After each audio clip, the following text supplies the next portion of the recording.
Telugu taste బడ్స్కి స్వాగతం. ఈరోజు మనం వెజిటబుల్ పులావ్ కోకోనట్ మిల్క్తో ఎలా చేసుకోవాలో నేర్చుకుందాం. దానికి ఒక బౌల్ తీసుకొని అందులో కొంచెం ఆయిల్ యాడ్ చేసుకోండి. ఆయిల్ కాకుండా మీరు నెయ్యితో కూడా చేసుకోవచ్చు. దీంట్లో కొంచెం మిరియాలు, కొంచెం లవంగాలు, కొంచెం సాజీరా, కొంచెం బే లీవ్స్, కొంచెం ఒక స్టార్ ఫ్లవర్, 4 యాలకులు, కొంచెం దాల్చిన చెక్క అన్నీ వేసుకోండి.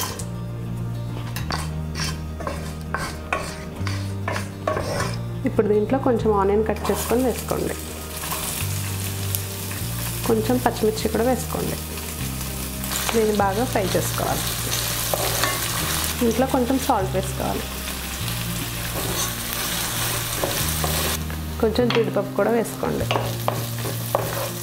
అవి కొంచెం ఫ్రై అయిన తర్వాత కొంచెం పసుపు వేసుకోవాలి. దీంట్లో కొంచెం అల్లం వెల్లుల్లి పేస్ట్ వేసుకోండి. దీంట్లో కొంచెం బిర్యానీ మసాలా వేసుకోండి. ఇది వేసుకోకపోయినా పర్వాలేదు, వేసుకుంటే చాలా టేస్టీగా ఉంటుంది. దీంట్లో ఇప్పుడు మిక్స్డ్ వెజిటబుల్స్ వేసుకోండి.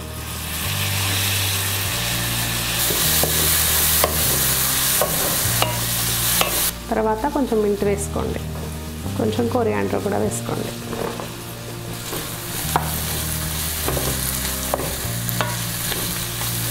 తర్వాత నానబెట్టుకున్న రైస్ యాడ్ చేసుకోవాలి.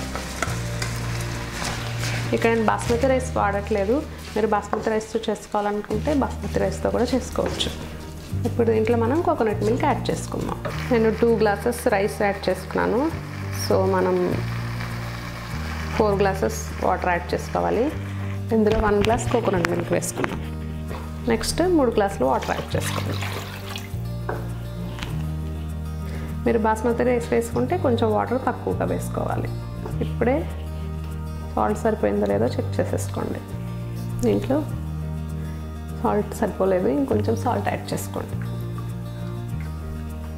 దీన్ని ఇప్పుడు మూత పెట్టి కుక్ చేసుకోవాలి. కొంచెం సేపు తర్వాత ఇలా రైస్ మొత్తం వాటర్ వెళ్ళిపోయిన తర్వాత కొంచెం నెయ్యి వేసుకోండి పైన.